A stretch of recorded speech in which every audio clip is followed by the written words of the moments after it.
자, 그래서 이번 시간에 리커전이라고 하는 걸 배울 거야. 리커전, 자기를 스스로 호출해서 동작시키는 방식을 리커전이라고 얘기합니다. 그래서 리커전 패턴은 어떤 식으로 정의가 되냐면 반복적으로 뭔가 구성이 되거나 어떤 패터나이즈 되어 있는 경우에 확실하게 좋은 특징을 가집니다. 자, 아주 간단한 예가 팩토리얼 펑션인 거죠. 팩토리얼 펑션이라고 하는 것 자체는 자, 1 곱하기 2 곱하기 3 곱하기 해서 n-1 곱하기 n까지 곱해주는, 즉 멤버가 하나씩 증가하거나 거꾸로 생각하면 멤버가 하나씩 줄어서 곱해지는 형태가 반복적으로 구성되어 있다라고 볼 수 있는 겁니다. 자, 그래서 우리가 이 펑션은 팩토리얼 펑션을 fn이라고 정의했을 때 fn은 n은 만약에 0이면 1을 리턴해 주고요. 항상 리커전 펑션의 중요한 게 뭐냐면 터미네이트 펑션이 중요해져야 됩니다. 이 터미네이트 펑션은 항상 어떤 값이 조건을 만족하면 항상 끝날 수 있는 형태의 조건이 되어야 되는데 여기서는 n이 제로면 1이라는 값으로 전체적으로 끝내게 되게 됩니다. 자, 그래서 fn은 기본적인 펑션은 n 곱하기 fn-1로 정의할 수 있습니다. 즉 내가 n이면 그렇죠? n 팩토리얼은 n 곱하기 n-1 팩토리얼, 그죠? 자, n 곱하기 n-1, n-2 팩토리얼 이렇게 적어도 전혀 무방한 거죠. 그래서 그거를 fn은 n 곱하기 fn-1이다 라고 표현하고 있습니다. 자, fn은 n 팩토리얼이기 때문에 n 곱하기 fn-1은 n 곱하기 n-1 팩토리얼하고 동일한 값이 되고요. 자, 이런 과정을 반복해서 수행을 할 때 우리가 리커전 패턴이다 라고 말할 수 있습니다. 실제로 파이썬을 가지고 구현한다라고 쳤을 때 팩토리얼에 대한 정의를 하게 되고 if n은 0이면 return 1이 되고요. 아닌 경우에는 return n 곱하기 팩토리얼 n-1 자신을 다시 호출하는 형식으로 부르게 되고 멤버에 그러니까 아규먼트로 줄 때는 n-1 즉 n이 하나 줄어져 있는 형태로 주게 됩니다. 자, 그러면 언제까지 얘가 계속 주냐? n이 0이 될 때까지 줄어요. 사실 n이 0이 될 때 0을 리턴해버리면 어떻게 됩니까? 전체가 다 0이 되겠죠. 그렇기 때문에 안 되는 거죠. 항상 그래서 n이 1일 때 1을 리턴해야 되는 게 사실이긴 하지만 여기서는 n이 0일 때 1을 리턴하는 걸로 대신하였습니다. 자, 그러면 자, 우리가 이렇게 만들어진 값들을 가지고 리커전 패턴을 만들었을 때 어떤 부분이 좋아지는 것도 확인해 봐야 되겠죠. 자, 이번 시간에는 그런 것들을 하나씩 보도록 하겠습니다. 자, 리커시브 메소드, 리커시브 펑션을 얘기할 때 몇 가지 여러분들 중요하게 생각해야 될 부분이 있는데 그 중에 하나가 베이스 케이스라고 하는 게 있고 리커시브 콜이라고 하는 게 있습니다. 그래서 베이스 케이스라고 하는 거는 우리가 실제적으로 이런 리커시브한 펑션을 쓰지 않고 그냥 로우 리커시브한, 그러니까 리커시브한 펑션이 없는 상태에 기본적으로 동작해주는 코드들을 베이스 케이스라고 표현합니다. 그래서 베이스 케이스 같은 경우는 우리가 전체적으로 기본이 되는 것을 보고 있고 이 기본이 되는 것에 대해서 우리가 리커시브하게 변경되었을 때 서로 비교할 수 있는 형태가 되어야 되기 때문에 이 베이스에 대한 것들을 먼저 정의하거나 아니면 이거를 참조해서 만드는 경우가 있습니다. 그래서 대부분의 경우는 최소한 한 개의 베이스 케이스를 먼저 가져가고 이 베이스 케이스에 대해서 전체적으로 잘 동작하는 것을 우리가 테스팅하는 형태로 진행하는 경우가 많이 있습니다. 그래서 이렇게 리커시브한 코드 자체는 우리가 항상 이렇게 베이스한 케이스로 귀결이 되어야 되는 부분이 있고요. 베이스 케이스로 귀결된다는 건 뭐냐면 평이하게 끝나는 구문이 있어야 된다는 얘기인 거죠. 자, 내가 제기에서 계속 호출을 하는데 끊임없이 무한대로 해결하게 되면 어떻게 될까요? 당연히 시스템은 아무것도 못하고 메모리가 풀이 돼서 아웃 오브 메모리로 죽어버릴 겁니다. 자, 그렇기 때문에 항상 우리가 베이스 케이스로 가는 루틴이 항상 있어야 되고 이 루틴을 통해서 전체적으로 끝낼 수 있는 것들을 정의를 할 수 있어야 돼요. 자, 그러면 리커시브 콜들은 어떻게 되냐? 자, 기본적으로 리커시브한 콜 자체는 지금 커런트 메소드, 지금 하고 있는 동작을 계속해서 자기를 호출하는 형태로 정의가 됩니다. 그래서 각각의 이런 리커시브한 콜들은 잘 정의가 되어야 되고 그런 이유 때문에 전체적으로 하나의 기본 펑션으로 가고자 하는 방향으로 향해져야 됩니다. 앞에서 보시면 n은 0일 때 1을 리턴한다고 했죠. 그렇죠? 1이라는 값에 떨어질 때까지 계속 가다가 1이 가는 방향이 되고 나면 그걸로부터 쭉 풀려나가는 것 같은 형상을 얘기할 수 있습니다. 자, 우리가 리커시브한 것들을 좀 더 많이 작성을 하다 보면 헷갈리게 돼요. 왜냐하면 어느 시점에서 끝나야 되고 어떤 단계에서 점점 줄어지는지를 표현하는 게 굉장히 중요하기 때문에 이런 리커전한 펑션들을 우리가 트레이싱하는 과정에서 리커전 트레이스라는 걸 사용하게 됩니다. 그래서 몇 가지 루칙이 있는데 첫 번째는 박스가 있는데요. 각각의 리커시브한 콜들에 대해서는 우리가 박스를 통해서 표현을 하게 되고요.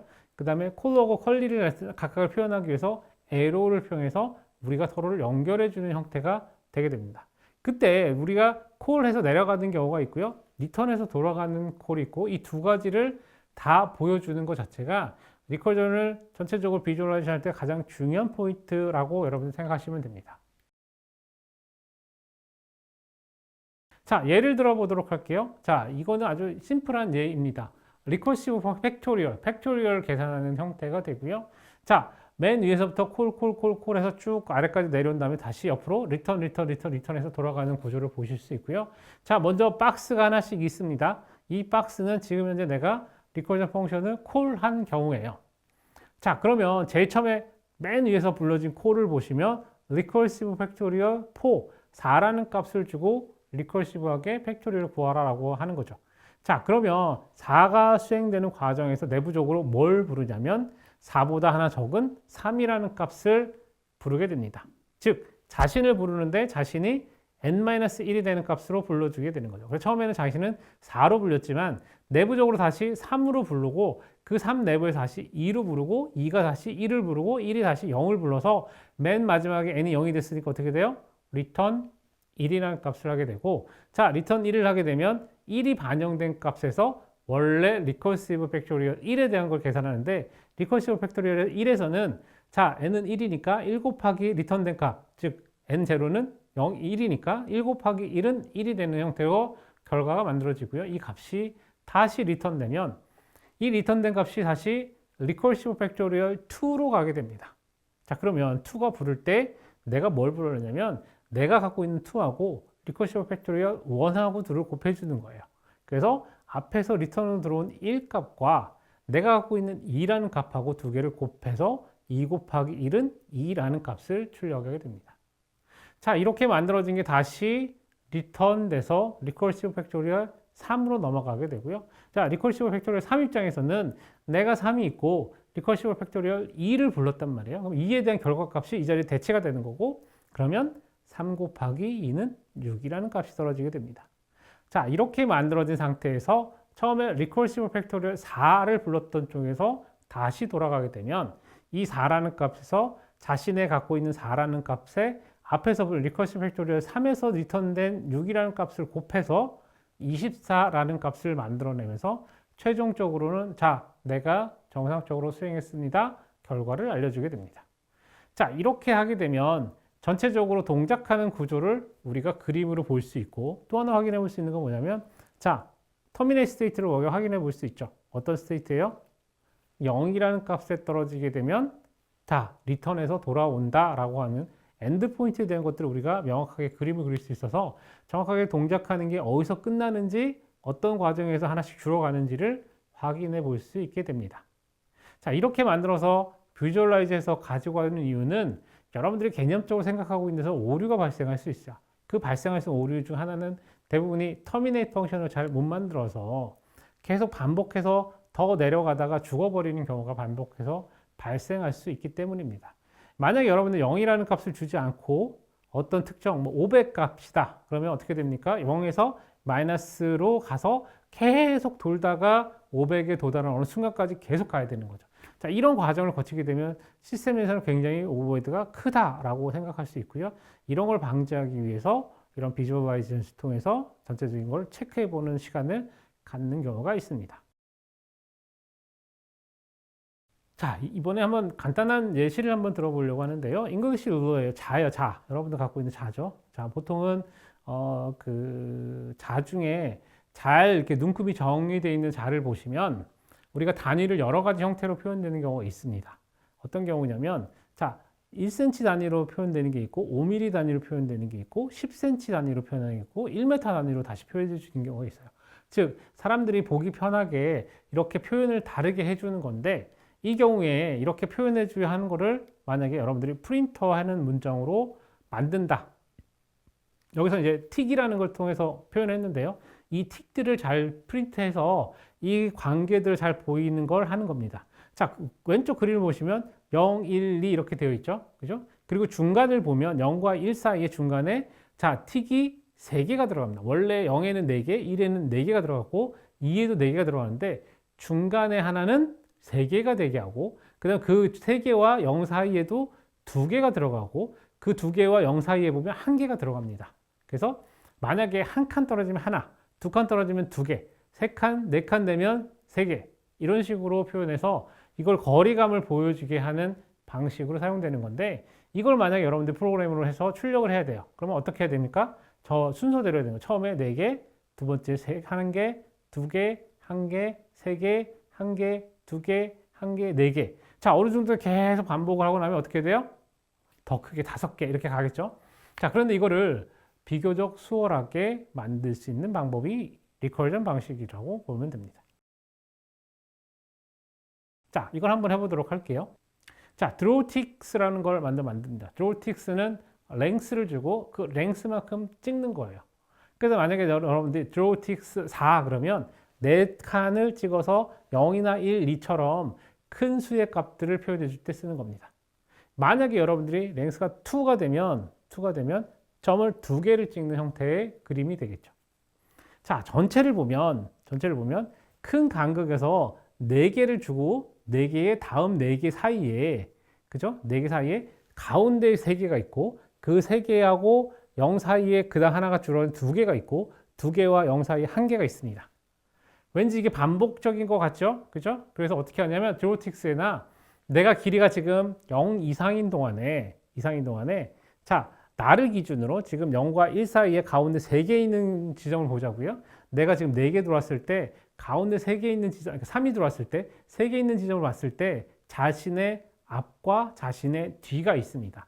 그래서 자신의 앞에 있는 걸 드로우틱스 랭스 마이너스 1, 그죠? 그럼 뭐예요? 2를 그리려고 하는 거예요. 그리고 나서 자신을 그리고 나서 그 다음에 뒤에다가는 랭스 마이너스 1을 하나 더 그려줍니다. 자, 이러면 어떻게 돼요? 점 3개 찌른 거 기준으로 보면 앞에 어딘가에 점 2개가 있고 뒤에 어딘가에 점 2개가 있다라고 표현한 거예요. 자, 그러면 점 2개 입장에서 받아서 들어오면 어떻게 돼요? 다 점 2개 입장에서 자기보다 하나 작은 점 하나가 앞에 있고 점 하나가 뒤에 있다라고 그리게 될 거고 그 다음에 그 점 하나 입장에서 다시 리커시브하게 불렀는데 자기는 하나밖에 없는 거잖아요. 더 이상 내려갈 게 없는 거죠. 자기는 그냥 거기서 프린트하고 끝나게 되는 거죠. 자, 이렇게 하면 자신과 앞에 하나 그리고 뒤에 그리고 자식 그리고 그죠? 그리고 나서 리턴하게 되면 그죠? 그러면 앞에 점 하나, 2개 하나, 그 다음에 하나, 둘, 하나 이 2개가 앞뒤로 그려주고 가운데 3개 그리는 것만 남게 됩니다. 자, 이렇게 해서 3번을 불러주면 자, 드로우틱스 3, 드로우틱스 넷, 드로우틱스 3 이렇게 불러주면 이 관련된 부분 전체 다 그려주는 형태로 만들 수 있게 됩니다. 자, 이렇게 그림을 그리고 나면 전체적으로 우리가 잘 그렸다라고 표현할 수 있는 건데 비교적 함수상으로 굉장히 짧고 간결하고 이게 어떤 관계인지 즉 룰러라고 하는 것 자체가 어떤 단계에서 우리가 점을 찍는 기준이 있는지에 대한 부분을 명확하게 보여주게 할 수 있어요. 그 외에도 이렇게 2개의 리커시브한 펑션을 그림으로 인해서 전체적으로 많은 형태의 틱을 그리는 형태가 만들어지더라도 동일하게 동작시킬 수 있는 거죠. 실제 우리가 수작업으로 하나씩 프로그램 다 짜면 하나 찍고 2개 찍고 하나 찍고 3개 찍고 이거 다 계산해서 이게 몇 번째인지 계산해서 뭔가를 적어주는 루틴을 만들어야 되는데 이 프로그램상에서는 그런 루틴이 없어도 되는 거죠. 훨씬 더 간결하게도 프로그램을 짤 수 있다는 게 큰 특징이라고 할 수 있습니다. 자, 그러면 이 리커시브하게 드로잉하는 방법들을 조금 더 상세하게 한번 더 보도록 하겠습니다. 우리가 전체적으로 틱이라고 하는 것 자체가 센트럴 틱이라는 게 있고 센트럴 틱 입장에서 봤을 때는 센트럴 틱의 앞과 뒤에다가 틱을 하나씩 그려줌으로 해서 자신보다 더 작은 값들에 대한 걸 결정을 짓는 거예요. 자, 그러다 보니까 전체적으로 드로잉 메소드는 우리가 리커시브하게 펑션을 적용하게 되면 자, 내가 앞에, 뒤에, 가운데 그리고 내가 다시 안에 들어갔을 때 앞에, 뒤에, 가운데 이렇게 세 개의 스텝으로 이루어진다라고 할 수 있게 됩니다. 그래서 만약에 전체적인 길이가 한 개 이상인 상황이 됐다. 한 개 이상인 상황이 됐다. 그러면 무슨 얘기예요? 이미 그릴 게 존재한다라고 생각을 하게 되면 이걸 가지고서 자신을 하나만 있으면 자신을 그리고 끝나는 거고요. 만약에 한 개 이상, 두 개가 됐을 때는 한 개 그리는 거, 뒤에 한 개 그리는 거, 자신을 그리는 거. 자, 이렇게 그림으로 해서 전체적인 표현이 가능합니다. 자, 오른쪽에 있는 그래프를 가지고, 그림을 가지고 한 번 더 설명을 드릴 건데요. 자, 우리가 드로우틱스 3을 불러요. 자, 3을 부르면, 3을 부르는 입장에서 드로우틱스 2를 한번 부르고, 드로우틱스 3을 하고, 드로우틱스 2를 부릅니다. 그죠? 앞에 하나, 뒤에 하나 부르고 자신을 부른다고 했죠? 자, 그러니까 어떻게 돼요? 그림상으로 드로우틱스 3이었으니까 점을 3개 찍습니다. 하나, 둘, 3개. 오른쪽에 있는 3개를 찍었죠? 자, 드로우틱스 3이라고 하는 건 맨 아래에서 세 번째 줄에 있습니다. 자, 이렇게 해서 3점을 찍고 나서 얘 앞에 하고 얘 뒤에가 있는데 얘 앞에 찍는 건 내가 드로우틱스를 먼저 부르는 거죠. 그래서 드로우틱스 2를 먼저 불러서 내가 지금 3개 찍기 전에 그 앞에 찍어야 될 것들을 먼저 찍습니다. 그래서 드로우틱스 2는 어떻게 구성이 되냐면 자, 드로우틱스 2를 찍는 그림이 있고 이 찍는 그림 앞에 드로우틱스 1과 뒤에 드로우틱스 1을 찍어서 자신 앞뒤로 하나 더 찍습니다. 자, 그럼 어떻게 돼요? 자, 3개짜리가 2개를 불렀고 2개짜리가 자신의 앞뒤로 하나를 불렀기 때문에 하나, 둘, 하나, 셋 앞에서 말하는 그 룰러의 그 눈금자하고 동일한 형태의 그림이 그려지죠. 자, 이렇게 그려졌을 때 자, 드로우틱스 1을 불렀을 때는 드로우틱스 1은 그죠? 드로우틱스 1을 그릴 때 한 가지 그립니다만 그 앞에 드로우틱스 제로와 뒤에 드로우틱스 제로도 같이 불러지게 됩니다. 자, 이렇게 불러졌을 때 드로우틱스 제로는 더 이상 그릴 게 없는 거죠. 그죠? 없기 때문에 아무것도 안 하고 드로우틱스 1 한 개만 그리게 되고 그 다음에 이어서 드로우틱스 2를 불러서 2개를 그리고 자, 그 다음에 오는 드로우틱스 1도 똑같이 제로가 있기 때문에 안 그려지고 드로우틱스 1만 그려서 자, 하나, 둘, 하나, 셋 이런 식으로 그림을 그려주면 앞단에서 그 똑같은 형태의 하나, 둘, 하나, 셋 하나, 둘, 하나, 셋 그러니까 셋, 하나, 둘, 하나, 셋과 같은 동일한 형태의 그림이 그려졌다라고 말할 수 있는 거죠. 자, 여기서 리콜시브하게 부르는 방식이 있어서 주의하실 게 뭐냐면 리콜시브한 펑션을 2번 불렀어요. 그죠? 2번 불렀기 때문에 이 2번 불린 것 때문에 전체적으로 복잡도가 상당히 높습니다. 그래서 보통은 이렇게 2번 부르는 걸 잘 쓰지 않습니다만 여기서 이렇게 굳이 어려운 2개 그린 걸 리커시브 펑션의 가장 첫 번째 예로 보여드렸던 이유는 뭐냐면 자, 이렇게 복잡한 연산을 우리가 규칙화시켜서 만들어 갈 때 이렇게 하는 것이 굉장히 수월하다라는 걸 보여주기 위한 방법이에요. 물론 하나하나를 설득할 때는 굉장히 어려움이 있습니다. 왜냐하면 개념적으로 잘 보고 설득을 해서 만들어 가야지 조금만 잘못 선택하면 그림이 이상하게 나올 확률이 되게 높거든요. 그래서 여러분들이 동작 하나하나에 대한 것들 이런 그림과 박스로 잘 그려서 표현한 다음에 동작이 잘 되는지를 확인하고 프로그램 코드로 넘어가시는 걸 권장드립니다. 여러분들이 많이 굉장히 익숙해져서 리커시브하게 쓰는 것 자체가 어렵지 않다면 이걸 그냥 바로 넘어갈 수도 있긴 한데 지금처럼 조금 더 복잡한 형태의 것들을 만들게 되면 여러분들 실수할 확률이 되게 높아요. 그러면 나의 실수로 끝나는 게 아니고 늘 얘기하지만 다른 사람에게 영향을 미칠 수 있기 때문에 이런 기능은 항상 테스팅을 하고 문제가 없는지를 보는 게 굉장히 중요한 부분이다 라고 기억을 하시면 됩니다. 자, 그러면 이제 리커시브하게 드로잉 하는 거를 배웠습니다. 자, 이렇게 하는 거 실제 프로그램에다 담으면 어떻게 될까? 실제 프로그램은 오히려 더 심플합니다. 지금 여기 보여주는 그림은 우리가 도식화했기 때문에 상당히 좀 복잡하게 되어 있긴 하지만 실제 프로그램 할 때는 훨씬 더 심플한 형태로 구현이 가능합니다. 그래서 여러분들이 잉글리시 룰러를 만약에 이런 드로잉 틱스를 통해서 리커시브한 펑션을 만든다라고 생각하면 드로우 라인이라는 함수를 정의하고 드로우 인터벌이라는 걸 정의하셔서 라인은 뭐 라인 그리시는 거니까 라인 틱을 그리는 겁니다. 트릭을 그리는 거고 드로우 인터벌이라는 걸 정의할 때 자, 우리가 이제 센터 랭스가 0보다 큰 경우에만 사실은 드로우 인터벌, 드로우 라인 해가지고 쓰면 되는 건데 만약에 여러분들이 그 과정에서 드로우 인터벌을 통해서 뛰는 과정을 하고 틱을 그리고 이런 과정을 진행하게 될 건데 만약에 여러분들이 드로우 룰러를 통해 가지고 그 값을 표현한다고 했을 때 그림상으로 보시면 드로우 라인에 메이저 랭스 제로 이렇게 나오고, 자, 그 아래 포구문에서 J가 레인지에서 값에 있어서 우리가 인치 수만큼 계산하는 방법을 쓰고, 드로우 인터벌에서 공간을 띄고 그 다음에 라인을 그리고 요 과정을 수행하는 방식을 쓰는데, 잘 보시면 자, 드로우 라인, 그죠? 이렇게 두 개를 부르게 되고, 그리고 드로우 인터벌이라는 걸 부를 때 드로우 인터벌에서 다시 드로우 인터벌, 드로우 라인, 드로우 인터벌. 드로우 인터벌이 계속해서 자기를 반복하는 형태의 호출이 되도록 만들어버리죠. 그래서 우리가 드로우 인터벌을 통해 가지고 전체적으로 잘 만든 다음에 시작과 끝에다 그냥 라인을 한 줄을 쭉 그어서 자, 이건 시작이고 이건 끝입니다 라는 걸 표현해 준 거고, 대부분의 경우는 이 드로우 인터벌을 통해 가지고 중간에 있는 자의 어떤 눈금에 해당되는 것 하나씩 다 그려주고 있습니다. 자, 요거는 아주 간단한 예시이긴 한데 여러분 이거 가지고 실험을 한번 해보시면 좋을 것 같고요.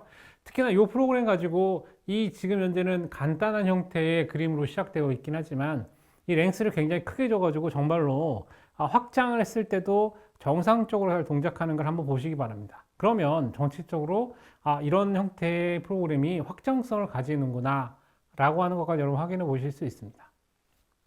또 한 가지는 지금 현재 보시면 기능상으로 드로우 라인, 드로우 인터벌 이렇게 다 정의가 되어 있긴 하지만, 드로우 룰러 이렇게 정의가 되어 있긴 하지만, 우리가 이걸 하나의 묶음으로 가져갈 수도 있고 따로게 뗄 수도 있습니다만, 리커시브한 펑션을 쓰는 경우에는 가능하면 리커시브한 부분을 이렇게 간략하게 모아서 컴팩트하게 작성하는 걸 권장드립니다. 이유 자체는 리커시브한 펑션 자체가 스택을 이용해서 자신을 부르는 형태로 만들어져 있기 때문에 너무 많은 형태의 리커시브를 부르게 되면 에러가 나고 시스템이 멈춰버리는 현상이 있습니다. 앞에 있는 팩토리얼 계산하는 것들도 여러분들이 작은 수의 팩토리얼 계산할 때는 굉장히 잘 되는 걸 확인해 볼 수 있는데, 너무 많은 수의 팩토리얼을 계산하는 걸 입력해 보시면 시스템이 멈추는 것을 확인해 보실 수 있거나 아니면 굉장히 느려지는 것을 확인해 볼 수 있습니다. 그 이유 자체는 스택을 쓰긴 하지만 스택이 유한한 자원이기 때문에 그 유한한 자원에서 매우 효과적으로 동작하는 거기 때문에 걔가 꽉 차게 되면 전체적으로 느려지는 현상을 발생시킬 수 있습니다. 자, 이런 이유 때문에 리커시브 펑션을 쓸 때는 가능하면 심플하게 작성을 해서 그 안에서 코드가 동작할 수 있도록 만드는 게 굉장히 중요하다라고 보시면 될 것 같고요. 그걸 통해서 만들어졌을 때 스택도 쓰는 것도 우리가 중간에 쓰고 있는 데이터를 다 푸시를 해야 되기 때문에 그 데이터들도 훨씬 더 간결하게 쓸 수 있다는 걸 여러분들 기억하시면 프로그램 하실 때 훨씬 더 도움이 된다라고 보실 수 있고요. 자, 마지막으로 하나 더 생각해 볼 수 있는 거는, 자, 우리가 룰러라는 걸 아까 제가 말씀드릴 때 두 개의 리커시브한 펑션을 부른다고 했어요. 자, 그럼 어떻게 되냐? 한번 생각해 볼 수 있는 게 브랜치가 두 개가 생기는 거죠. 처음에는 하나였지만, 그죠? 하나였지만 그 다음에 두 개가 되고, 두 개가 다시 두 개를 부르니까 네 개가 되고, 네 개가 여덟 개가 되고, 자, 기하급수적으로 늘어나는 구조가 가져옵니다. 그래서 지금 예시는 4개까지의 랭스를 주고서 그림을 그렸기 때문에 전체적으로 크게 느려지는 경우가 없지만, 만약에 더 늘리면 또 다른 현상은 뭐냐면 빠르게 느려지는 것을 여러분이 겪어보실 수 있어요. 어쨌든 이 예제 프로그램 가지고 다양하게 테스트를 해보고 실제적으로 리커전이 좋은 점도 있고 단점도 있기 때문에 단점들이 어떻게 되는지도 한번 확인을 해보시면 좋은 경험이 될 것 같습니다.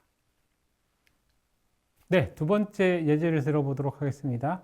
자, 두 번째는 바이너리 서치에 대한 부분입니다.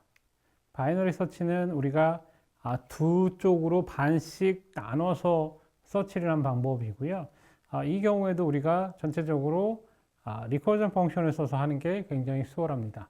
자, 그래서 바이너리 서치를 하게 되면 우리가 통상적으로 로우 엔드하고 하이 엔드하고 그 위쪽과 아래쪽을 나눠서 계산을 하게 되고요. 그래서 만약에 전체적으로 로우 엔드하고 하이 엔드가 둘이 엉키거나 그러면 그냥 끝나는 거기 때문에 펄스 리턴을 해버리면 되고요. 그렇지 않은 경우에는 자, 우리가 반씩 잘라서 위쪽에 해당되는 거 하나, 그 다음에 아래쪽에 하나 해당되는 거, 그 다음 그거의 중간에 있는 미드 값을 정의를 해서 미드 값을 기준으로 우리가 데이터를 찾으면 데이터 찾았다고 그냥 true 해버리면 되고요.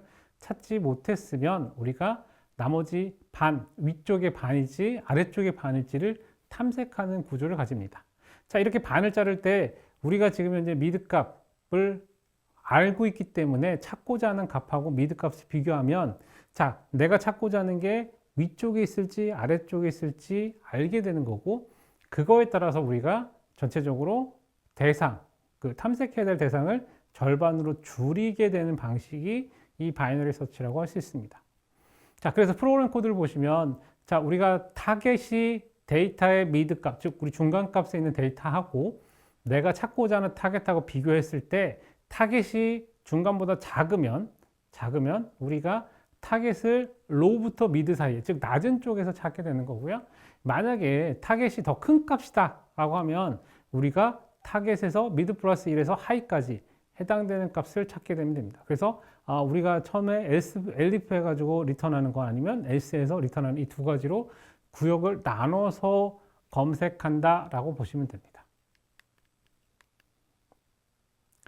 실제적으로 동작하는 거 비주얼라이징에서 한번 그 바이너리 서치를 보게 되면 우리가 여러 가지 경우가 있겠지만 먼저 테스트를 한번 해보는 거죠. 내가 지금 미드 값, 전체 로우 값이 맨 아래에 있는 값이고 하이 값이 제일 위에 있는 값입니다. 자, 이렇게 정렬되어 있는 데이터 중에 내가 찾고자 하는 값이 어디 있는지 찾아야 되는 거예요. 지금 찾고자 하는 값은 22라고 하는 값이기 때문에 이 22라는 값을 가지고 대입을 해봅니다. 중간 값인 미드가 가르치고 있는 데이터는 지금 14를 가르치는 거죠. 그러면 내가 필요로 하는 건 22니까 자, 14보다 큰 값에 있습니다. 그래서 로우라고 되어 있는 걸 지금 맨 0에 해당되는 2라는 값을 가르치고 있는데 이 로를 실제로 8번째 엘리먼트인 17을 가르치도록 땡겨 옵니다. 그러면 지금 검색해야 될 자리는 자, 17부터 어디까지요? 37 사이에 있는 값으로 한정되게 되고 그러면 다시 미드 값은 새로 다시 할당이 되는데 이 미드 값은 25 값이 할당이 됩니다. 자, 그럼 이 25를 기준으로 해서 다시 22라고 하는 걸 우리가 찾고자 하는 거니까 이 22하고 25를 비교해 보면 22는 25보다 작습니다. 자, 그러면 이번에는 하이 값을 미드보다 한 칸 작은, 즉 여기 어떻게 됩니까? 22라고 하는 값을 가르치게 돼요. 그러면서 로우하고 하이 사이에, 즉 17과 22 사이에 있는 값에서 22를 찾게 되는 거죠. 자, 그러면 이제 미드를 다시 정의합니다. 얼마가 돼요? 19라는 값이 되는 거고, 자, 19하고 비교를 해보면 22는 더 큽니다. 그렇죠? 그러니까 미드부터 하이 사이에 있는 값인데 그거는 미드하고 하이밖에 없죠. 미드는 아까 계산했고 이번엔 하이하고 비교했을 때 하이 값이 미드하고 하이하고 로우하고 다 같은 값이 되도록 변경시켜서 우리가 최종적으로 자 22라고 하는 값을 찾았습니다 라고 알려주게 됩니다. 자, 전체적으로 동작하는 건 같을 때, 그죠? 그리고 내가 찾고자 하는 게 미드 데이터보다 작을 때, 그리고 내가 찾고자 하는 데이터가 미드 데이터보다 클 때, 이렇게 해서 점차 영역을 반씩 줄여가서 맨 마지막에 어떻게 됩니까? 하나가 되는 시점에 내가 원하는 데이터를 찾았다라고 할 수 있게 되게 됩니다. 자, 이런 식의 과정을 하는 게 바이너리 서치가 되게 되고요. 자, 이런 과정을 보시면 어떻게 됩니까? 일종의 리커시브한 패턴이 존재한다는 걸 여러분들이 유추해 보실 수 있죠. 자, 이 유추된 것을 가지고 어떻게 리커시브하게 하는지를 한번 해보도록 하겠습니다. 자, 우리가 전체적으로 이걸 구현을 했다. 가정해 봅시다. 그럼 전체적으로 얼마만큼의 러닝타임이 필요한가 계산해 보면 우리가 전체적으로 어떻게 돼요? 절반으로 줄이고 또 절반으로 줄이고 절반으로 줄였어요. 그러니까 여러분 생각하기도 로그 n 타임에 할 것처럼 보입니다. 자, 로그 n 타임에 할 것처럼 보이는데 진짜 로그 n 타임에 하고 있는지를 확인해 봐야겠죠. 그래서 우리가 전체적으로 한 번 줄이면 전체적으로 남아있는 포션은, 전체 리스트에서 남아있는 포션은 하이 마이너스 로우 플러스 1, 그죠? 로우를 땡기던가 하이를 땡기던가 하는 형식으로 전체 구성을 반으로 줄이는 과정을 하기 때문에 하이 마이너스 로우 플러스 1이라고 가정을 하게 되면 한 번에 컴페어리즌이 이 싸움에 우리가 전체적으로 줄어드는 건 자, 미드 마이너스 1 마이너스 로우 플러스 1 만큼을 가거나 아니면 거꾸로 하이 마이너스 미드 플러스 1 마이너스 플러스 1처럼 하이 쪽으로 옮기거나 미드 쪽으로 움직여서 하나씩 조정이 된다라고 했을 때 각각이 얻어지는 값은 결과적으로는 2분의 하이 마이너스 로 플러스 1, 즉 절반으로 줄어준 것과 동치이거나 그보다 더 작을 수 있습니다. 자, 이런 과정을 거치기 때문에 절반씩 줄어가야 된다라고 개념적으로 생각할 수 있고, 그래서 전체적으로 러닝 타임은 비고 로그 n 타임에 이루어진다라고 말씀드릴 수 있습니다. 그래서 우리가 전체적으로 리커시브 펑션 자체가 한 번 할 때마다 전체적으로 절반씩 줄어드는 과정을 거치게 되고요. 전체적으로 봤을 때 우리가 그 트리에서 가지고 있는 레벨 수에 해당되는 것만큼, 즉 로그 n 레벨만큼의 수행만으로 전체적으로 서칭을 할 수 있다라고 하는 게 결론이라고 볼 수 있습니다. 자, 이렇게 리커시브 하게 되면 사실은 우리가 굉장히 복잡한 트리나 그래프를 만들지 않고도 비교적 수월하게 동작시키는 걸 확인해 보실 수 있습니다. 자, 근데 이렇게 선형 구조를 가지는 리커전을 쓰게 되면 대부분의 경우는 우리가 한 번 부르고 다시 한 번 부르고 이렇게 계속 반복해서 수행이 되기 때문에 이 자체가 어딘가에서 끝나는 엔드 포인트를 찾아야 되고 각각의 구성 자체가 항상 베이스 케이스에 대한 테스트를 진행함으로 해서 구성된다라고 보실 수 있는데, 이게 전체적으로 우리가 베이스 케이스에 도달하는 순간 전체적으로 멈춰야 되는 거고, 이 베이스 케이스라고 하는 건 자신 자체가 리커전 하지 않아야 되는 형태가 됩니다. 플랫한 구조가 돼야 된다는 거죠. 아까 보시면 어떤 조건에 도달하면 항상 그냥 리턴하는 값이 되지 자기가 다시 재규해서 리커전하게 부르지 않는 형태가 되기 때문에 베이스 케이스로 가게 되면 끝나는 케이스와 동일하게 된다라고 볼 수 있는 거고요. 그래서 항상 테스트는 베이스 케이스에 대한 테스트로서 진행되는 것이 일반적이다라고 하고, 그렇게 되는 것을 우리가 리니어 리커전하다라고 표현을 하게 됩니다. 그리고 이 리니어 리커전 하는 거는 특징 중에 하나가 한 번 리커전 원스라고 하는 게 있습니다. 한 번씩만 불러야 됩니다. 무슨 얘기냐면 앞에 우리가 룰러 계산할 때 두 번 불렀단 말이에요. 자, 이런 거를 리니어 리커전이라고 할 수 없습니다. 그래서 싱글 리커시브 콜을 수행하는 경우에만 리니어 리커전이라고 얘기할 수 있고요. 대부분의 경우는 이렇게 한 번씩 부르는 과정 자체가 여러 가지 형태의 그 디시전을 하거나 아니면 우리가 어떤 콜에 대해서 조임을 해서 줄여가는 과정을 하는 경우가 대부분 많이 있다라고 말씀드릴 수 있고요. 그래서 이런 방향 자체가 어떤 그 베이스 케이스로 가기 위한 하나의 방향성을 가지는 형태로 구현되는 것이 일반적이라고 말할 수 있습니다. 자, 그러면 실제적으로 리니어 리커전을 하는 예를 한번 들어보도록 하겠습니다. 자, 그래서 어떤 예를 들고 있냐면 우리가 그러니까 리니어 썸을 계산하는 겁니다. 그래서 각각의 멤버들을, 엘리먼트들을 전부 다 더하는 거예요. 그래서 A라는 어레이가 있고 이 어레이에 있는 모든 멤버들 값을 다 더하는 형태가 되는데, 자, 그러면 우리가 처음에 5개의 데이터를 갖고 있는 어레이 그러니까 어레이 A라는 거를 우리가 정의해보고 어떤 식으로 수행을 하냐면, 자, 박스를 보시면, 오른쪽에 있는 박스를 보시면, 자, 리니어 썸 A, O, 자, 5개의 엘리먼트를 더 더하세요 라고 하는 걸 주게 되면 5개에서, 자, 맨 마지막에 해당되는 하나 빼고 4개에 대해서 더하세요 하고 밑으로 내려보냅니다. 자, 계속 내려보내서 맨 마지막에 어떻게 됩니까? A 어레이에 1 해당되는 부분까지로 내려오게 됩니다. 자, 1이 되면 내가 갖고 있는 건 제로, 그러니까 맨 앞에 있는 데이터 하나, 그죠? 하나만 그대로 리턴해 주면 되는 거기 때문에 A0라는 값은 4라는 값을 리턴해 주게 됩니다. 자, 이렇게 리턴해 주면 리니어 썸 두 번째에서 그 리턴된 값과 지금 자신이 갖고 해야 될 원래, 즉 리니어 썸에서 어레이의 두 번째에 해당되는 값인 A1이라고 하는 값을 원래 앞에서 리턴된 값과 더해서 4 플러스 3, 7이라는 값을 만들게 됩니다. 자, 이렇게 만들어진 7을 가지고 리턴을 해주면, 그죠? 리니어 썸 A3라는 값으로 리턴이 되게 되고, A의 두 번째 어레이 값하고 지금 리턴된 값하고 더해서, 자, 7 플러스 6 이꼴 13이라는 값을 얻게 됩니다. 자, 그럼 그 다음 다시 또 리턴하는 과정에서 A의 세 번째, 즉 A의 네 번째, A3이라고 하는 값의 데이터와 실제 앞에 리턴된 13이라는 값을 두 개를 더해서 우리가 15라는 값, 즉 13 플러스 2는 15라는 값을 얻게 되고, 다시 리턴을 하게 되면 맨 마지막에 어레이 A의 다섯 번째 엘리먼트인 A4를 더해주는, 즉 15 더하기 5는 20의 값을 가져서 각각의 엘리먼트를 모두 더한 형태의 값을 최종적으로 얻게 되는 게 이 리니어 리커전의 한 예라고 보실 수 있습니다.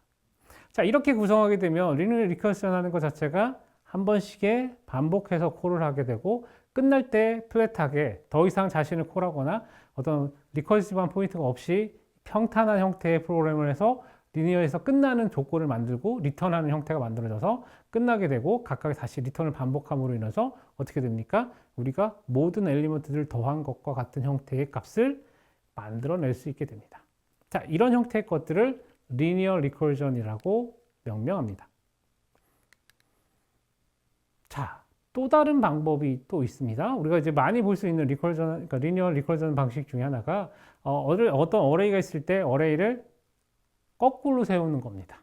자, 우리가 오름차순으로 되어 있는 걸 내림차순으로 하고 싶어요.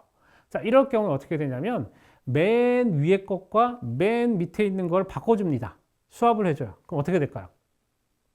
그죠? 제일 낮은 놈이 제일 높은 놈으로 가고 제일 높은 놈이 제일 낮은 놈으로 갑니다. 자, 그러면 맨 끝에 두 개는 자리 잡았어요. 그죠? 자, 두 개 빼요. 그죠? 그 다음 나머지 가지고 제일 위랑 제일 아래랑 다시 또 수합을 합니다. 그럼 또 다시 맨 위와 아래의 위치가 결정되죠. 그럼 빼죠. 자, 이런 식으로 계속 반복하면 어디까지 가요? 가운데 지점까지 옵니다. 자, 가운데 지점에 왔을 때 짝수였으면 두 개가 남아서 둘을 스위칭할 거고요. 만약에 세 개가 남으면 둘을 스위칭하고 가운데 남은 값은 여전히 가운데죠. 왜? 센터 값이니까 가운데 값을 가지게 됩니다. 자, 이런 과정을 거치게 되면 전체적으로 수합을 2분의 n만큼 수행하게 되면 전체적으로 다 순서가 역으로 되어 있는 어레이를 얻을 수 있습니다. 자, 이거를 구현할 때, 자, 왼쪽에 있는 것 같은 알고리즘으로 구현할 수 있습니다. 리버스 어레이라고 하고 있고, 자, A라는 걸 주고 IJ라는 두 개의 포인트를 줘서 I에 있는 것과 J에 있는 값을 두 개를 바꾸도록 하고 있는 겁니다. 그래서 우리가 I하고 J의 순서 관계를 보고서 I하고 J를 수합을 하고, 그리고 나서 다시 리버스 어레이, 자신을 다시 부르는데 어떻게 합니까? 어레이 A에다가 I 플러스 1, J 마이너스 1 해서 한 칸을 줄여진 상태, 그죠? 위에 있는 것과 아래에 있는 걸 나누기 위해서 IJ 값의 순서를 정해져 있는 거고요. 자, 이거를 가지고서 한 칸씩 땡긴 상태 값을 다시 자기 재기해서 부르는 방식으로 해서 이걸 바꿔주는 수행을 하게 됩니다. 자, 그러면 리커전에서 쓰고 있는 아규멘트들을 어떻게 정의를 하는가 하는 부분을 좀 보셔야 되는데, 우리가 대부분의 경우 리커시브 메소드를 쓰고 그런 경우 할 때 되게 중요한 것들 중에 하나가 이런 리커전 하는 거의 기능 자체를 어떤 방식으로 구현할 건가 잘 정의를 해봐야 돼요. 그 중에 하나가 우리가 생각해야 될 게 뭐냐면 아규먼트들을 어떻게 줄 거냐는 거죠. 파라미터들을 어떻게 주느냐에 따라서 어떤 경우에는 더 많이 일을 해야 되는 경우가 있고 어떤 경우에 훨씬 더 효과적으로 일을 할 수도 있습니다. 자, 이런 경우 때문에 앞에서 우리가 했던 리버스 어레이 같은 경우에 아규먼트 어떻게 주냐면 A라는 값을 주고, 그죠? 어레이를 주고 I하고 J를 줬습니다. 그죠? 자, 이렇게 줬던 이유가 내가 I, J 값을 줌으로 인해서 특정 영역에 있는 값을 두 개를 스위칭하는 거를 서로 할 수 있게끔 만든 거예요. 내가 원래는 리버스 어레이 A라는 걸 주면서 A가 사실은 어떤 영역을 줄여서, 그러니까 만약에 내가 100개가 있었으면 첫 번째, 두 번째 빼고 98개를 리버스 어레이에다 주는 방법이 있는데, 이렇게 주게 되면 어떻게 돼요? 데이터를 카피해야 되는 거죠. 그죠? 카피해야 되는 거기 때문에 이렇게 주지 않고 그냥 원래 있던 A에 대해서 레퍼런스가 갈 거니 A를 주고, 그리고 인덱스 I하고 J 값을 줘서 그 상태에서 둘이 스위칭 되도록 만든 게 앞에 있는 프로그램이라고 볼 수 있습니다. 자, 그래서 실제적으로 리버스라고 하는 걸 우리가 만들게 되면 우리가 스타트, 스탑 이 두 개를 가지고요. 맨 앞에가 맨 뒤에 있는 것 같고 서로 스위칭하는 형태의 값을 가지게 되고, 아규먼트 값을 포인트에 대한 값을 줌으로 인해서 전체적으로 카피가 일어나지 않고도 포인트만은 서로 수합을 할 수 있는 형태가 만들어질 수 있게 하는 게 중요한 부분이다 하고 있습니다. 이렇게 질문할 수도 있겠죠. 리버스 어레이 A라고 불러서 얘 자체도 그냥 줄여준 거를 정의하면 되지 않습니까? 얘도 어차피 레퍼런스로 가는 거 아닙니까? 라고 하는데, 지금 보여준 것처럼 리버스 어레이 A라고 정해주면 이 안에서는 어떻게 줄여주는 방법을 정의하고 있지 않기 때문에 내부적으로 그 메커니즘을 동작시켜야 되는 거예요.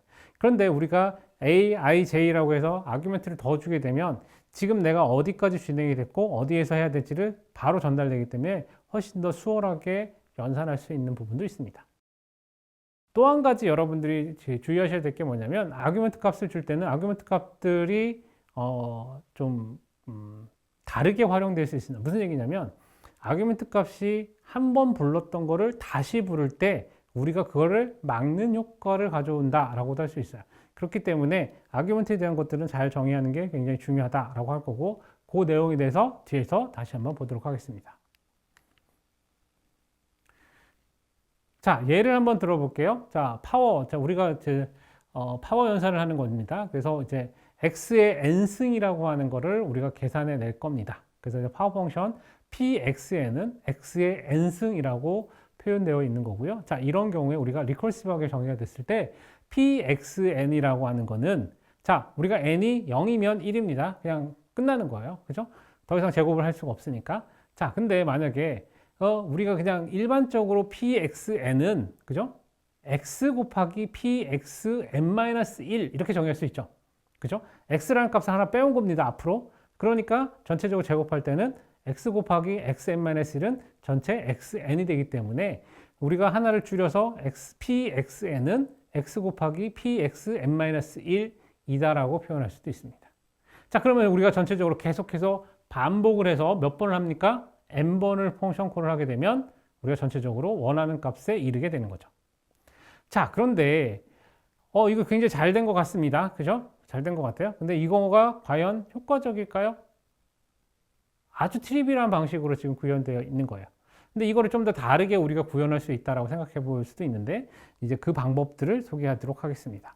아주 제한된 얘기이긴 하지만 우리가 지금 아규먼트를 달리하거나 아니면 계산하는 방법을 살짝 바꿔서, 즉 리커시브하게 동작하는 방식을 바꿔서 훨씬 더 효과적인 걸 만들어내도록 하겠습니다. 자, 리커시브 스코어링이라고 하는 거예요. 그래서 우리가 전체적으로 좀 더 효과적으로 리니어 리커시브 알고리즘을 다르게 적용해 보려고 합니다. 어떻게 적용하냐면, 앞에서 우리가 pxn은 x pxn-1이라고 정의를 했어요. 자, 그런데 자, 우리가 제곱승이라고 하는 것 자체는, 그죠? 제곱의 제곱승이 있잖아요. 그죠? 그렇기 때문에 제곱의 제곱승을 하게 되면 훨씬 더 수월하다. 즉, 2 곱하기 2는 4지만, 그죠? 2 곱하기 4승을 하면 2 곱하기 2 곱하기 2 곱하기 2가 되지만 4 곱하기 4 한 번으로 어떻게 됩니까? 2의 4승을 하는 것과 똑같은 현상이 발생을 하기 때문에 우리가 뭐 할 수 있는 거 미리 한번 하고 그거에 대해서 제곱을 하는 거죠. 이게 무슨 얘기냐면, 사람 입장에서는 2는 굉장히 단순한 숫자이기 때문에 2를 4번 반복하는 게 쉬울 수 있습니다. 그런데 기계 입장에서는 2를 2번 곱하나 4를 2번 곱하나 두 개가 똑같아요. 그러니까 효과적으로 하려면 2를 4번 곱하는 건 2를 한번 제곱한 다음에 다시 제곱을 하는 게 훨씬 더 효과적이라는 거죠. 어떻게 하냐면 이렇게 하는 겁니다. 자, 2의 4승은 2의 제곱의 제곱이에요. 그죠? 그래서 어떻게 하냐면, 자, 2의 4승인데 승에 대한 거를 4를 짝수와 홀수로 나눕니다. 그래서 자, 짝수의 경우는 자, 먼저 절반을 한번 합니다. 그죠? 4의 절반은 얼마요? 2. 그죠? 4 나누기 2에서 절반에 2를 합니다. 그래서 2의 2승을 먼저 하고 그 다음에 다시 제곱승을 하는 겁니다. 자, 그러면 어떻게 돼요? 4의 제곱승이 되는 거고, 그럼 결과적으로 값은 16이라는 값을 얻습니다. 자, 그러면 이제 여러분들 생각해 볼 수 있죠. 자, 그러면 홀수일 때는 어떻게 합니까? 홀수일 때는 2를 하나를 앞으로 뺍니다.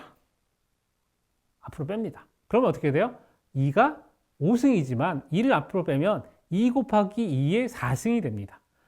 이 하는 방법을 어떻게 하냐면, 자, 이거를 우리가 하나를 뺐으니까 전체적으로 n에다가 n-1을 하고 나누기 2를 하면 n은 홀수일 테니 당연히 짝수로 떨어지게 됩니다. 그죠? 지금 2의 5승이었으니까 5에다가 하나를 빼고 하나를 더합니다. 그래서 1 더하기 하나 더해놓고 그 다음에 하나 뺀 5에서 하나를 뺀 4가 되는 거고요. 그 4에다가 반 나눠서 2를 나누면 2가 되고, 얘 제곱을 하니까 어떻게 됩니까? 자, 2의 제곱에 곱하기 2. 그래서 2 곱하기 2의 제곱 대 다시 제곱. 그래서 2 곱하기 4의 제곱의 제곱. 해서 32라는 값이 만들어지는 거예요. 4의 제곱이기 때문에, 그죠? 4의 제곱이니까 16이 되는 거고, 16에 2를 곱했으니까 32라는 값이 출력되게 됩니다. 자, 똑같은 방법으로 2의 6승의 경우는 어떻게 하냐? 2의 6승의 경우는 처음에 짝수이기 때문에 먼저 짝수를 한번 수행을 하고, 그죠? 2의 3승의 제곱. 자, 2의 3승은 다시 뭘로 계산하냐? 앞에 위에 한 것처럼 앞에 2를 하나 빼고 2의 제곱이 되는 건 그냥 8이 됩니다. 그래서 8이 되는 거고 이걸 하게 되면 8이 8에 64가 되는 거죠. 자, 그러면 조금 복잡한 2의 8승을 가지고 해볼게요. 자, 2의 8승의 경우는 자, 반으로 나면 4가 됩니다. 그죠? 그러니까 2의 4 곱하기 2 형태로 쓰는 거고 2의 4승의 제곱이 되는 거고 자, 2의 4승은 어디 있습니까? 저 앞에 정의되어 있죠. 그죠? 2의 제곱에 다시 제곱을 하고 또 제곱을 하는 그럼 어떻게 됩니까? 자, 16의 제곱을 하는 것과 동일한 값을 갖게 되는 거고요. 원래 수행하게 되면 이게 2를 여러 번 반복해야 되는 숫자인데 비교적 간단한 16의 제곱의 형태로 만들어졌기 때문에 단계가 하나, 둘, 셋, 넷, 5개만으로 끝나게 되는 형태가 만들어지게 됩니다. 실제 2를 8번 곱하는 것보다 훨씬 더 짧은 연산으로 수행이 가능하다고 보실 수 있는 거죠. 자, 이걸 가지고 한번 생각해 볼 수 있는 게 우리가 조금 더 효과적으로 하는 것, 즉 우리 기준이 아니라 기계 기준으로 기계가 잘할 수 있는 방법으로 뭔가 프로그래밍하고 컴퓨테이션 하는 것 자체가 훨씬 더 효과적일 수 있다는 걸 여러분 보시면 돼요. 자, 이런 이유 때문에 리커시브하게 만드는 것 자체가 때에 따라서는 개념적으로 좀 더 수월하게 만들어서 전체가 가능하게 해주는 특징도 있습니다. 자, 이런 이유 때문에 리커시브 하는 것 자체를 그냥 쉽게 생각하기보다는 개념적인 것과 연계시켜서 같이 보시는 것을 훨씬 더 권장드리고 있고요. 자, 이런 형태로 여러분들이 보시게 되면 우리가 좀 더 효과적으로 구현하는 알고리즘을 잘 만들 수 있다고 할 수 있습니다. 자, 이걸 실제 프로그램으로 만들었다. 한번 해봅시다. 이렇게 만드는 거예요. 알고리즘입니다. 그래서 인풋은 어떤 넘버 x가 되는 거고요. 인티저 n이 주어졌을 때 전체적인 밸류는 x의 n의 값을 가지고 우리가 리턴을 해주는 게 목적입니다. 자, 이럴 때 우리가 먼저 n의 값이 짝수인지 홀수인지 먼저 체크를 해야 되는 거고요. 만약에 홀수이면 오드 넘버이면 우리가 어떻게 합니까? y 이퀄 파워의 x의 n-1 나누기 2를 해줍니다. 그리고 나서 이 나오는 값은 어떻게 합니까? 나오는 값의 제곱을 약간 해줘야 되는 거죠. 자, 이런 관계이기 때문에 이 제곱해 주는 거를 자, x, y라고 지금 표현했는데 y 곱하기 y라는 형태로 표현해야 되는 거고 자, 그럼 우리가 아까 홀수라고 말씀드렸죠. 그리고 n-1을 했으니까 홀수가 x가 하나 남죠. 자, 그래서 x에다가 y 값을 곱하는 형태로 리턴합니다. 자, 이렇게 되면 어떻게 돼요? 자, y의 제곱에 x를 앞에 빼놓은 x를 다시 한번 곱하는 형태가 되고 y는 x의 n-1이기 때문에 x의 n-1 곱하기 제곱승을 하고 x를 곱해준 것과 동일한 값을 가시게 됩니다. 자, 똑같은 방법으로 만약에 even 넘버, 자, 짝수다라고 생각하면 짝수이기 때문에 아까 얘기해 드렸던 앞에 하나를 빼는 작업이 필요 없죠. 그래서 2분의 n으로 파워 x, 2분의 n으로 넣어주면 전체적으로 그 그러니까 내부적으로 계산의 값을 출력해 주고요. 이 값을 두 번 y 곱하기 y를 해서 제곱을 만들어 주면 그 값으로 우리가 출력할 수 있습니다. 자, 이렇게 만들어서 프로그램을 짜게 되면 우리가 훨씬 더 효과적으로 동작시킬 수 있는 형태가 만들어지겠죠. 그러니까 앞에서 설명은 제가 복잡하게 드렸지만 프로그램상으로 어떻게 보면 굉장히 심플하다는 거 여러분 확인해 보실 수 있습니다. 여러분들 확인되시나요? 심플한 게? 네, 이렇게 심플하게 만들어졌던 이유 자체는 우리가 개념적으로 복잡하지만 컴퓨터가 훨씬 더 하기 쉬운 형태로 만들어졌기 때문에 가능하다라고 말씀드릴 수 있고요. 또 하나는 리커시브한 펑션 자체가 우리가 개념을 훨씬 더 심플하게 만들어주는 효과가 있어서 가능하겠다라고 보실 수 있습니다. 자, 여기서 좀 분석을 좀 하고 넘어가야 될 건데요. 우리가 전체적으로 리커시브한 콜들을 계속해서 쓰고 있는데, 그죠? 근데 우리가 지금 현재 n이라는 값을 반으로 줄여가는 방식으로 쓰고 있어서 전체적으로 쓰이는 시간 자체는 비고 로그 n 타임에 끝날 수 있을 만큼의 오퍼레이션 수를 줄여놨어요. 그죠? 굉장히 줄이는 방식으로, 즉 해야 될 일을 반반씩 해서 줄여서 일을 하고 있기 때문에 훨씬 더 효과적입니다. 자, 그런데 만약에 파워 펑션을 부르고서 파워 펑션 자기를 부르는데 파워 펑션을 부르고 자, 파워의 제곱인데 파워를 두 번 불러야 되는 거 아닙니까? 그죠? y를 저렇게 쓰지 말고 파워 부르고 다시 곱하기 파워 펑션을 또 불러가지고 해야 되는 거 아닙니까? 근데 두 개가 똑같은 값을 출력하는데 두 번 부르면 컴퓨터는 두 번 일을 해요. 그죠? 두 번 일을 하기 때문에 굳이 두 번 일을 하게 하는 게 아니라 y 값에다 그거를 카피하고 그 다음에 y값에 y값을 곱하는 형식으로 만들었습니다. 자, 이렇게 만들면 우리가 실제적으로는 아까 말씀드린 거 똑같은 거예요. 2 곱하기 2 곱하기 2 곱하기 2라고 하는 거를 사람을 생각할 때는 4번의 오퍼레이션을 가지만 사람 입장에서 2 곱하기는 굉장히 쉬운 거고 4 곱하기 4는 조금 더 어려운 거지만 기계 입장에서는 2 곱하기 2 곱하기나 4 곱하기 4 곱하나 두 개가 똑같다라는 거죠. 그래서 y 곱하기 y가 훨씬 더 수월한 방식이라고 말할 수 있습니다. 자, 앞에서 설명드린 것처럼 우리가 필요에 따라서 굉장히 잘 쓸 수 있는 게 리커전 펑션인데 때에 따라서는 리커전 펑션을 좀 더 스페셜하게 만드는 경우가 있습니다. 그래서 어떤 경우냐면 콜을 어디서 하냐면 테일에서 하는 거예요. 테일이라는 게 뭐냐면 펑션에서 맨 마지막에서 리턴할 때 테일 리커전이라고 표현을 합니다.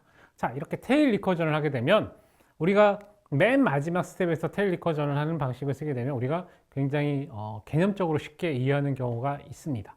그래서 이게 굉장히 쉽게 우리가 프로그램할 수 있는 특징이 있는 반면에 이렇게 만들어지는 것들은 대부분 다 non recursive 메소드로 바꾸는 것도 굉장히 쉽게 되는 특징이 있습니다.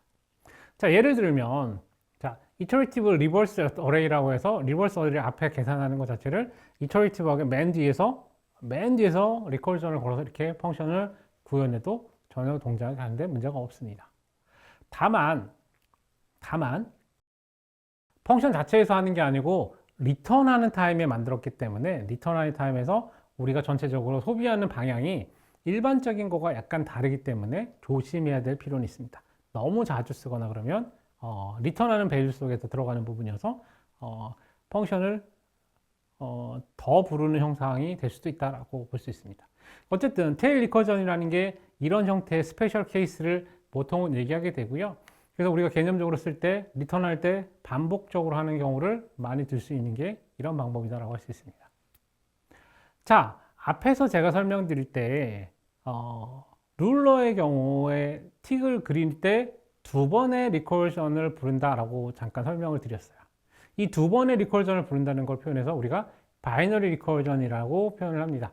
그래서 2번의 이런 리커전을 불러주는 게 사실은 그렇게 효과적이지는 않지만 개념적으로 때에 따라서 효과적이다라고 말씀드릴 수 있고요. 각각의 리커전이 각각의 브랜치를 가져가는 거기 때문에 항상 둘 다 non 베이스 케이스로 이렇게 갈 수 있는 형태가 있어서 우리가 항상 베이스 케이스로 둘 다 갈 수 있게끔 프로그램 짜는 게 굉장히 중요하다라고 보시면 되는 거고요. 자, 그래서 전에 보였던 예제에서 드로우틱스에서 우리가 드로잉하는 형태 전에 드로우틱스 하나 부르고 끝나고 나서 뒤에 드로우틱스 불러서 두 개를 리커전을 부르는 형상을 보여드렸습니다. 자, 얘가 가지는 가장 어려운 점 아까도 설명드렸지만 우리가 두 개의 브랜치로 만들었기 때문에 잘못하면 양쪽 다 케어를 하지 못해서 전체적으로 이상한 곳으로 빠질 확률이 있기 때문에 잘 케어해야 한다는 게 두 번째 일이었고요. 또 한 가지는 얘가 계속 리커전을 재생산을 두 배씩 하고 있기 때문에 리커전을 잘 하지 않으면 중간중간에 메모리를 굉장히 많이 쓰는 문제를 발생시킬 수 있습니다. 자, 그러면 바이너리 리커전을 하는 또 다른 예를 한번 들어볼 건데요. 아까 이제 그 어레이에 있는 데이터를 다 서메이션 한다라고 했을 때 하나씩 돌아가면서 계속 이터레이션에서 끝까지 간 다음에 우리가 리턴을 받았죠. 우리가 여러분들 생각할 수 있는 또 다른 방법 중에 하나가 자, 우리가 절반으로 잘라서 자, 절반은 네가 하고 절반은 나머지 네가 해. 그 두 사람한테 나눠준다고 생각해 보면 어떻게 됩니까? 절반씩 잘라서 하니까 굉장히 효과적일 것 같죠. 그죠?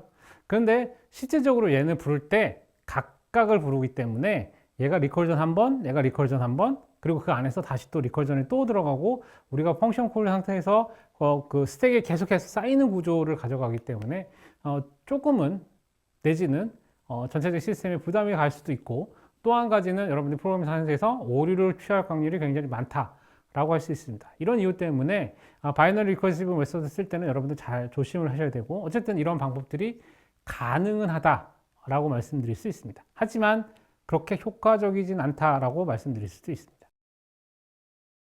한번 예를 들어 보도록 할게요. 앞에 있는 거 똑같습니다. 우리가 전체 8개를 다 더해야 돼요. 그렇죠? 8개 다 더해야 되는데 8개를 다 더하려면 어떻게 됩니까? 아까 우리가 리커시브 펑션을 구한다고 했을 때는 자, 8번을 콜을 하면 됩니다. 그죠? 8번을 콜해주면 각각을 다 더해서 그 최종적으로 다 더한 값을 출력해 줍니다.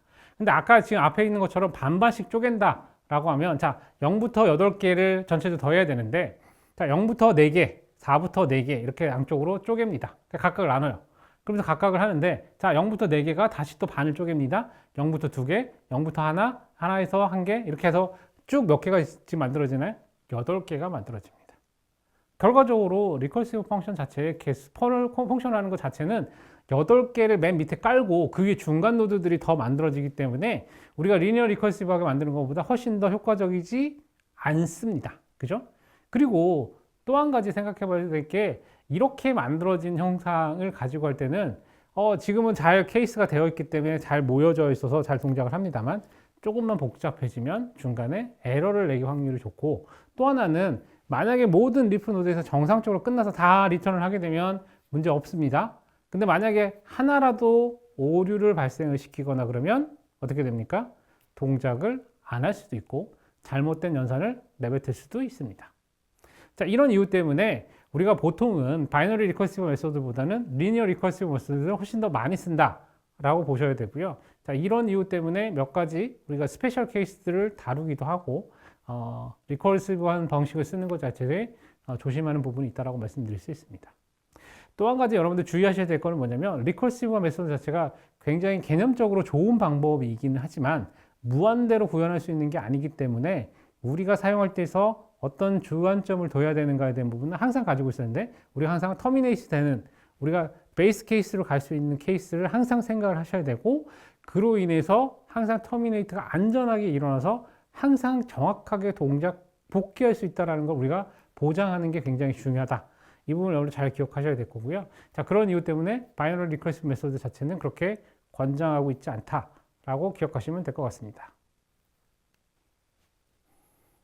자, 이어서 그 피보나치 수열에 대한 내용을 좀 하려고 합니다.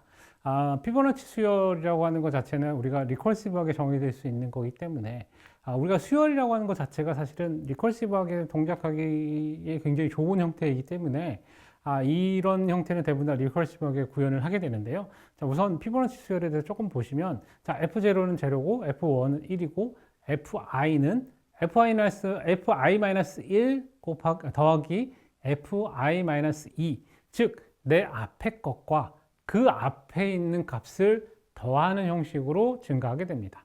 자, 그러면 F2는 자, F0와 F1을 더하는 거니까 1이 되는 거죠. 그죠? 자, 이런 관계를 가지고서 계속 증가하는 형태의 값을 가지는 게 피보나치 수열이라고 할 수 있습니다. 자, 그럼 우선 간단하게 우리가 피보나치 수열을 한번 해보도록 할 건데요. 바이너리 피보나치라는 이름으로 알고리즘을 만들었습니다. 그래서 우리가 K가 1인 경우에는 그냥 K 값을 리턴해주고, 아닌 경우에는 바이너리 피보나치를 부릅니다. K-1 더하기 바이너리 피보나치 K-2, 즉 나의 전 K-1과 그 전 K-2를 두 개를 구한 다음에 더해주는 방식으로 만들 수 있죠. 자, 굉장히 잘 만들었나요? 자, 우리가 여기 자료에는 뭐라고 했냐면 first attempt라고 되어 있습니다. 자, 그러면 이건 굉장히 나이브한 방식인 거고 뭔가 좀 더 어드밴스 방식이 있겠죠. 그죠? 자, 그 방식에 대해서 설명을 하려고 합니다. 자, 우리가 피보나치 수열에 대한 것들을 여기서 조금 보셔야 될 게 뭐냐면, 자, 우리가 여기서 뭘 썼어요? 그죠? 2번 불렀습니다. 그죠? 2번 불렀던 거죠. 자, 우리가 바이너리 리커시브한 펑션은 굉장히 조심해야 되고 효과적이지 않을 수 있다라고 했는데, 여기도 마찬가지입니다. 자, 생각해 보실 게 뭐냐면, 우리가 K를 부르면 K-1을 구하게 되고, K-1은 어떤 걸 씁니까? K-2를 씁니다. 그런데 뒤에서 다시 K-2를 썼어요. 자, 이 얘기는 무슨 얘기냐면, 내가 K-2는 어딘가에서 한번 했던 건데 또 한 번 한다는 얘기가 되는 겁니다. 그래서 이거를 수정할 수 있는 게 필요하겠죠. 한번 볼게요. 자, 우리가 N0를 구할 때는 한 번에 수행을 하면 돼요. 자, N1을 구할 때는 한 번을 수행합니다. 자, N2를 구할 때는 N1과 N0를 구하는 거니까 각각을 한 번씩 수행을 했으니 한 번, 그 다음에 지금 값을 더하는 과정을 한 번 하니까 총 3번을 연산을 해야 돼요.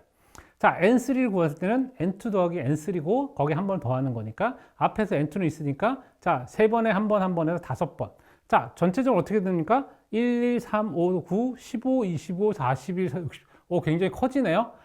대략 보니까 2배까지는 아닌데 어쨌든 좀 많이 늘어나는 것 같아요. 그래서 늘어나는 걸 한번 계산을 해봤더니 얼마나 늘어나는가 보면 대략적으로 NK에 대해서 우리가 전체적으로 늘어나는 건 2의 2분의 1 케이스만큼 익스포넨셜하게 증가한다는 거죠. 자, 그럼 뭔가 잘못된 거죠? 그러면 힌트는 앞에서 제가 설명드린 데 있겠죠. 어디예요? 즉, 우리가 불렀던 걸 또 부르는 형태의 결과값을 가져가고 있기 때문에 이 부분을 해결하지 않고서는 전체적인 성능을 우리가 담보하기 굉장히 어렵다라고 보시면 됩니다. 그래서 거의 2배씩 증가를 하고 있기 때문에 이 부분을 개선하는 것이 굉장히 중요한 부분이다라고 할 수 있습니다. 자, 더 좋은 방법의 피보나치 수열이 가능하겠죠. 우리가 알고리즘 리니어 피보나치라고 하는 걸 정의를 하고 우리가 K를 입력으로 받았을 때 리턴되는 값을 어떻게 하냐면 그냥 FK라는 값을 리턴하는 게 아니고요. FK와 FK-1 값을 같이 리턴하는 겁니다. 즉 우리가 FK를 계산하는 과정에서 우리가 구했던 FK-1 값을 같이 리턴을 해주면 받는 쪽에서 다시 그걸 활용할 수 있게 되는 거죠. 그래서 우리가 K가 1인 경우에는 리턴에 K,0, 즉 F1과 FK와 제로라, 그러니까 F1인 거죠, 정확하게. F1과 F0의 값인 1과 0의 값을 리턴하게 되는 거고요. 자, 그렇게 해서 받은 값을 계속해서 반복해 올리게 되면 우리가 리니어 피보나치 계산할 때 우리가 숫자 쓰는 두 개 ij 값을 그대로 다 리턴하는 형상이 된다라고 보실 수 있습니다. 자, 실제적으로 이렇게 구현을 하게 되면 앞에서 썼던 문제가 뭐였냐면 우리가 피보나치 수열을 2번 부르는 과정이 있는 거죠. 왜냐면 FK K-1을 구하는 쪽에 하나, K-2를 구하는 쪽에 하나를 불러서 우리가 써야 됐는데 이게 아니고 그 전의 값들을 우리가 이미 한 번을 더 사용하기 때문에 내가 갖고 있다가 그 값들을 계속 위로 리턴해주는 구조를 가져서 굳이 한번 계산했던 건 다시 계산하지 않도록 만드는 방법입니다. 그래서 우리가 맨 아래 F0로부터 F1, F2 이렇게 올라오는 과정이 있기 때문에 거꾸로 밑에 있는 값을 갖고 오는 건 위에서 한 단계만 올려주기만 하면 그 정보를 계속 가져갈 수 있는 거서 이런 가능한 구조가 만들어진 겁니다. 자, 그래서 우리가 전체적으로 리니어 리커전 하게 이렇게 만들 수 있고 이렇게 만들게 되면 전체적으로 동작하는 리커시브한 콜 자체는 우리가 익스포넨셜하게 증가하기보다는 K-1개 리커시브한 콜만으로 충분히 구현이 가능해지는 형태가 된다라고 볼 수 있습니다. 전체적으로는 굉장히 수월하게 만들어진 형태가 되는 거고요. 그래서 우리가 최대한 중복해서 쓰거나 불필요하게 하는 부분을 제거하는 형태로 설계하는 것이 굉장히 중요한 포인트다라고 여러분들 기억하시면 됩니다. 자, 또 다른 문제는 이제 여러 가지 케이스가 있긴 하지만 멀티플 리커전을 쓰는 경우가 있습니다. 아까 이제 바이너리 리커전만 얘기 드렸는데 멀티플 리커전을 써야 되는 경우가 있어요. 어떤 경우냐면 꽤나 복잡한 문제를 풀 때 우리가 다양한 케이스를 다 다뤄야 될 때 이걸 하나하나 다 기억하기가 어렵거나 이럴 때 이제 멀티플한 경우를 사용합니다. 자, 한 예를 들어 볼 건데 어떤 거냐면 우리가 그 퍼즐을 풀려고 해요. 자, 어떤 단어에는 숫자가 매핑되어 있습니다. 그래서 POT 플러스 PAN은 BIB래요. 자, 그러면 P 플러스 P나 T 플러스 N은 B가 되기 때문에 둘은 같은 값이 되겠죠? 어쨌든 여기서 예를 든 건데 만약에 POT를 421, 즉 P는 4, O는 2, T는 1이라고 가정을 하고 PAN 437 가정하면 858이라는 값이 나오고 이 858에 8은 B가 되고 5는 I가 되고 8은 B가 되는 형상으로 정의할 수 있다라고 하면 우리가 이걸 문제를 풀어야 되는 거를 생각해 봅시다. 그러면 어떤 단어가 어떤 숫자를 가졌을 때 다른 경우의 수가 발생을 하는 거고 그럴 때 하나씩 체크를 해봐야 되는 거죠. 그 조건을 모두 다 체크했을 때 정답이 있으면 조건을 만족하는 게 있으면 우리가 문제를 풀었다. 퍼즐을 풀었다 라고 할 수 있는 겁니다. 자, 이래서 우리가 패턴을 찾거나 어떤 매칭 관계에 있는 것들을 찾을 때 이런 멀티플한 리커전을 쓰는 경우가 종종 있습니다. 근데 이런 멀티플 리커전 쓰는 건 사실은 그렇게 쉽지는 않아요. 앞에 말씀드린 것처럼 바이너리 리커전 쓰는 것도 우리가 조심스럽게 써야 되는데 멀티플 리커전 쓸 때는 조심을 넘어서 훨씬 더 많은 신경을 써야만이 에러가 발생하지 않습니다. 물론 파이썬이기 때문에 훨씬 더 여러분들 좋은 환경을 제공하고 있긴 하지만 그럼에도 불구하고 이런 많은 형태의 리커시브 콜을 한다라고 했을 때 이게 꼭 필요한 건가 하는 부분을 다시 생각해 봐야 되고 어드밴티지도 있지만 디스어드밴티지도 있기 때문에 장단점을 잘 따져서 어떤 게 좋은지 어떤 게 부족한지 이런 부분을 잘 챙겨보시기를 권장드립니다. 이 멀티플 리커전을 하기 위한 알고리즘 자체를 보면 일단 여러 가지 있겠지만 지금 이제 퍼즐 솔브라고 되어 있고 KSU라고 하는 형태로 정의가 되어 있고요. 자, K라는 값을 점점 하나씩 줄여가면서 계산을 하고 있습니다. 즉, 뎁스를 늘려가면서 문제를 하나씩 풀려고 해요. 자, 이거를 이제 여기서 설명드리면 여러분들이 조금 이해가 어려우니까 다음 페이지에서 조금 더 쉽게 설명을 해보려고 합니다. 자, 실제적으로 우리가 계산한 거예요. 자, 원래 답은 A, B, C에서 A는 7이고 B는 8이고 C는 9입니다. 그래서 원래 자, 12B 플러스 BA라고 했을 때 값의 정답은 A, B, C가 되는 거고요. 자, 그러면 C는 뭐가 되냐면 7, B는 9, 그 다음에 A는 8이 되어야지 정답에 맞는 값이 됩니다. 근데 지금 우리가 알고 있는 건 위에 있는 CB 플러스 BA는 ABC가 되는 거고, 그럼 우리가 지금 ABC에다 줄 수 있는 값은 7, 8, 9 중에 어느 한 값이다 라고 하는 것만 알고 있는 거라고 생각합시다. 자, 그럼 제일 먼저 시작할 때 뭐냐면, 자, 우리가 지금 현재 우리가 지금 모르는 거는 3개 모르는 거죠. 3개 단어를 맞춰야 되는데 3개를 몰라요. ABC가 뭔지 몰라요. 자, ABC가 모르는 상태에서 자, 내가 정의를 할 건데 내가 3개의 글자를 가지고 풀어야 되니까 3. 지금 현재 아무것도 하지 않았으니까 어떻게 됩니까? 0. 아무것도 지금 푼 게 없으니까 일단 시작이니까 널이니까 0. 그 다음에 지금 현재 내가 대상으로 지금 삼고 있는 건 A, B, C라고 하는 3개의 문자를 가지고 시작합니다. 자, 그리고서 리커시브를 어떻게 하냐면 지금 내가 3개의 데이터가 후보이니 각각에 대해서 리커시브를 겁니다. 그래서 첫 번째에다 어떻게 거냐면 자, 내가 어떻게 하냐면 A라는 값을 먼저 결정할게 라고 결정을 합니다. 자, 그래서 뎁스는 2로 줄이고 지금 선택된 건 A가 이미 선택된 거죠. 자, 선택 안 된 건 B, C가 있습니다. 그죠? 자, 이 상태에서 A가 가질 수 있는 값은 7일 수 있고 7이라고 가정을 하고 들어가는 겁니다. 그죠? 지금 우리가 제일 앞에 있는 숫자가 7, 8, 9였는데 7이 먼저 나왔기 때문에 첫 번째 레이에선 7을 주는 겁니다. 그래서 A는 7이다라고 가정을 하고 문제를 풉니다.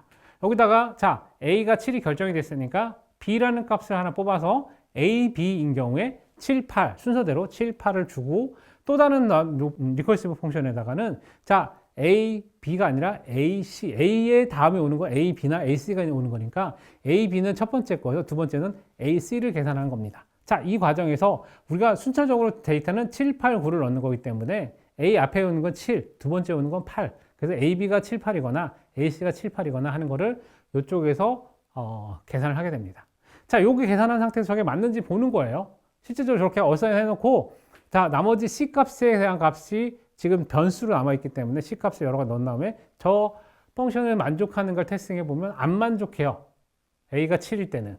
자, 그러면 두 번째 리커시브 콜에서 다시 뭐 합니까? B에다가 B를 먼저 꺼내서 7을 매칭을 시켜보는 겁니다. 자, B를 가운데 해당되는 거예요. 자, B를 7에다가 매칭을 시켜놓고 보니까 자, 그러면 그 다음에 노는 게 뭐예요? A가 나올 수 있죠. 그러면 BA가 어떻게 돼요? 7, 8이다 라고 해보는 거죠. BA가 7, 8이면 되나요? 안 되죠. 그죠? 자, 이번에는 BA가 아니고 BC를 합니다. BC를 할 때 BC를 7, 8 되나요? 안 되죠. 그죠? 자, 이번에도 안 풀렸습니다. 그럼 맨 마지막 노드에서 자, 루트에서 맨 오른쪽에 해당되는 겁니다. 그래서 우리가 여기다 계산할 때 한 단계를 2로 낮춰서 2를 표현하고 다음에 C를 먼저 선택합니다. 자, C는 얼마요? 7. 자, C를 7이라고 가정한 상태에서 그 다음에 뭘 합니까? C를 7이라고 한 다음에 그러니까 A가 남고 B가 남는데 A라는 값에다가 만약에 값을 할당할 때 A를 8을 할당을 합니다. 자, 그러면 A는 8이 되는 거고 그 다음에 거기서 가능한 숫자는 C, A, B 그래서 7, 8, 9라는 값을 할당할 수 있게 되고요. 자, 그러면 그 값을 가지고 위에 테스팅이 맞는지를 테스팅해 보면 맞네요. 그죠? C, A, B는 7, 8, 9가 맞으니까 자, 정답을 찾았습니다. 자, 내가 퍼즐을 풀었습니다 하고 얘가 손을 들겠죠. 나는 찾았습니다. find. 딱 끝나면 return 돼서 딱 끝나게 되죠. 자, 그러면 맨 오른쪽에 있는 거는 어떻습니까? 얘도 끝까지 가겠죠. 불렀으니까 끝까지 가서 자기가 못 풀었으면 못 풀었다고 답이 올 거고 만약에 2개가 풀렸으면 답이 2개가 되는 영상도 가능하게 됩니다. 자, 이렇게 해서 멀티플하게 동작해야 되는 경우에는 다양한 상태를 한 번에 연산할 때 굉장히 효과적이기도 하고, 그리고 이 상태에 대한 것들을 기억하는 방법으로도 이 리커전 펑션을 많이 씁니다. 그런데 문제는 뭐냐면 이렇게 표현할 수 있는 공간 자체가 굉장히 한계가 있다라는 거죠. 무한정할 수 있는 게 아니고 굉장히 작은 형태로 되고요. 자, 요걸 다르게 살짝 보면 어떻게 할 수 있냐면 시뮬레이션이나 아니면 모델링 하는 경우에 이런 형태의 데이터들을 많이 씁니다. 케이스를 이렇게 스테이트 정보를 가지고 머신으로 표현했던 이런 스테이트 머신이라고 표현하는데, 이런 스테이트 머신으로 표현하면 비교적 다양한 형태의 상황들을 다 가정할 수 있어서 굉장히 효과적인데, 대부분의 경우 이렇게 다 표현하게 되면 스테이트 익스플로전이라고 해서 너무나 많은 형태의 경우의 수가 발생을 하고 시스템이 죽거나 계산이 불가능해지는 상황에 빠지게 됩니다. 자, 그런 이유 때문에 이렇게 멀티플 리커전을 쓸 경우에는 크기가 굉장히 큰 거는 굉장히 어렵고, 동시에 여러 개를 고려해야 되지만 비교적 작은 문제에서 많이 사용한다라고 말할 수 있습니다.